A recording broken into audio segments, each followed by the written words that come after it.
Job with the lines. No, You're supposed to put the lines, like where you found it. I didn't. I also didn't send in the assignment from last night. Okay, so this is function operations and composition. It's pretty easy. It's only like 5 points off if you don't turn it in. Yeah, and you have until 11:30 tomorrow until she takes another. 5 points. I don't know if it's 5 points or if it's 10%, but either way it's gonna be like 5 or 10 points. It's not very bad. Assignment from last night was only worth 10 points. The one that she's doing right now is with 100. All right, so we're doing function operations and composition. It's pretty easy stuff, but one little trick can be finding domain of the functions. So there's a little hint at the top that explains what you're supposed to do about domain. The domains of function addition. So this notation, you see that little plus minus, you all know what that means. We're talking about adding a function g and f, adding them together, or multiplying the function f and g together, or dividing the function f and g. So when you're doing either addition or subtraction or multiplication, the domain includes all of the domain from function f and all of the domain from function g. If you're going to combine those two, it's the intersection of the two. So if you think about it for just a second, the functions that we have dealt with, linear functions, what is the domain of any line? Infinite, all real numbers, right? Negative infinity to positive infinity. So if you're adding a line to another line, nothing changes about the domain. It's still all real numbers, or negative infinity to positive infinity. What is the domain of a quadratic? Negative infinity to positive infinity. So the domain doesn't change. It's still negative. If you add a quadratic and a line, the domain doesn't change because it's still all real numbers. So the only domains that you really have to worry about are the ones that are not all real numbers. So real quick, think about what kind of function has a domain that is not all real numbers. There's a few, but what's one that you can think of? Cubics do have Square. no square. That's quadratic. What's that one? Square root. Yeah, that one. A square root function has an endpoint. Remember, it only goes one direction. So those are the ones, square roots, rationals, if it has a denominator. Those are the ones that you have to worry about. If they're lines or quadratics or cubics, then they go forever. They have arrowheads going both directions. So you don't really have to worry about those as much. But if it's addition, subtraction, and multiplication, those are the easy ones because whatever the domains are, you just look at the two domains and that's going to be the domain of the combination. But f divided by g is a whole different issue because now you have a denominator. And what is the mathematical law that we can never break?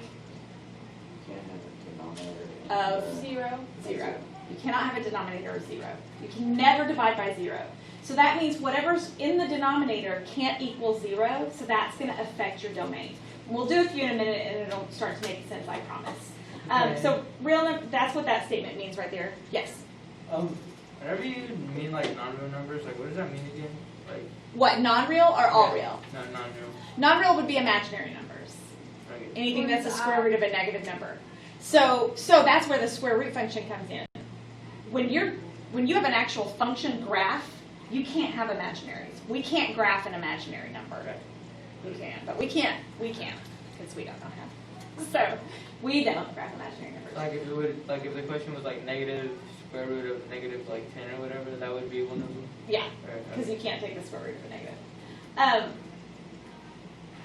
It tells you to review interval notation. It says on page 138. We actually reviewed interval notation, like I don't remember what day that was, and I gave you the little chart that we wrote it down, that little chart. So, okay, so in this case, they've given us two functions, R and C instead of F and X, a revenue function and a cost function. Oh, 3, and P, a profit function. So they're telling us P is revenue minus cost.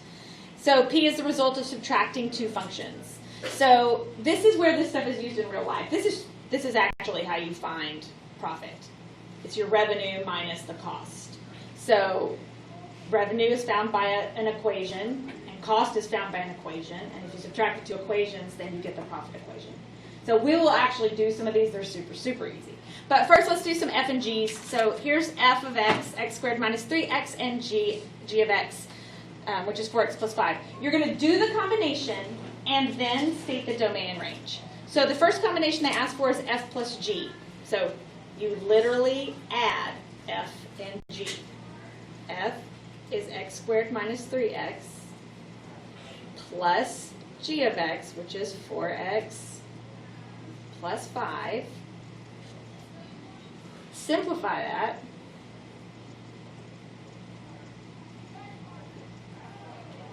And I get x squared plus x plus 5.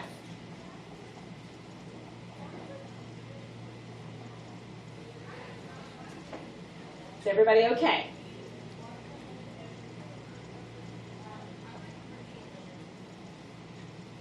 Yes? We're all good? No questions? Okay. So now, the domain of this, well, this is a quadratic, which has a domain of all real numbers. And this is a line, which has a domain of all real numbers. So what is the domain of my combined function? All real numbers. Or in interval notation, that's negative infinity to positive infinity. Parentheses, because infinity always has parentheses. All right? Is everybody good? Now we have to subtract them. Now, you guys know this, but just be careful about it. What letter comes first is important in subtraction. So make sure that you're doing f minus g and not g minus f. So, and it'll really matter when they give you like f, g, and h. Like on My Lives Plus, they'll give you like f, g, h, and then sometimes they'll say, f minus h or g minus. And so just pay attention to the order because they may not be in the order that you want to do them in. So x squared minus 3x. Now be careful here too. Minus all of g of x. So I'm going to put it in parentheses so I don't mess myself up. Because I don't want to forget that when I subtract an entire function, I have to subtract every piece. So I have to distribute that negative sign. Would be minus 4x minus 5. Yes. So x squared minus 3x minus 4x minus 5. So that's x squared minus 7x minus 5 for my combined function. And again, the domain is negative infinity to positive infinity.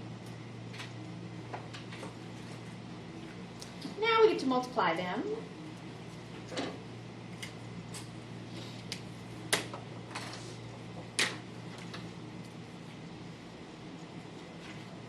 So x squared minus 3x times 4x plus 5.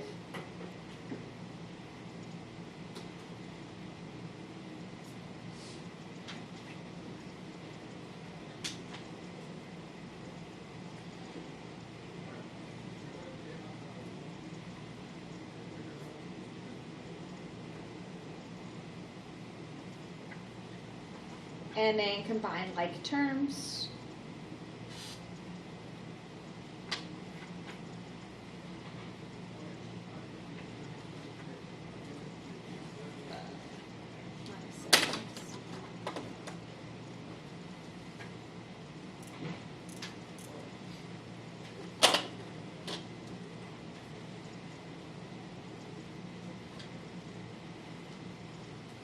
So I get 4x cubed minus 7x squared minus 15x.